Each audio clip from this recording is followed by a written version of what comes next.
మేడ్చల్ జిల్లా జవహర్ నగర్ హత్య కేసులో పోలీసులు 6 నిందితులను అదుపులోకి తీసుకున్నారు. పాత పగలే హత్యకు దారితీసినట్లు పోలీసులు గుర్తించారు. 20 ఏళ్ల క్రితం జరిగిన ఎన్కౌంటర్ కు సంబంధించి కొడుకు రివెంజ్ తీర్చుకున్నాడు. ఇన్ఫార్మర్ గా పనిచేసిన తన తండ్రిని ఎన్కౌంటర్ చేయించారన్న కోపంతో హత్య చేసినట్లు విచారణలో తేలింది. నిన్న జవహర్ నగర్ లో గంటా వెంకటరత్నం అనే వ్యక్తిని నడి రోడ్డుపై దుండగులు కత్తులతో నరికి చంపారు. పాపను స్కూల్లో దించి స్కూటర్ పై తిరిగి వెళ్తున్న సమయంలో ఈ దారుణానికి ఒడిగట్టారు.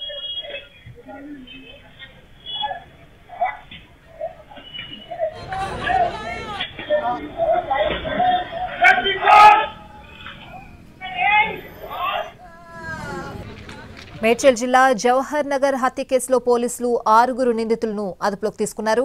పాత పకలే హత్యకు దారితీసినట్లు పోలీసులు గుర్తించారు. 20 ఏళ్ల క్రితం జరిగిన ఎన్కౌంటర్ కు సంబంధించి కొడుకు రివెంజ్ తీర్చుకున్నాడు.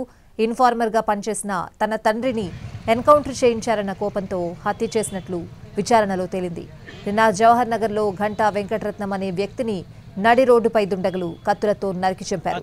పాపను స్కూల్లో దించి స్కూటర్ పై తిరిగి వెళ్తున్న సమయంలో ఈ దారుణాన్ని ఒడిగట్టారు.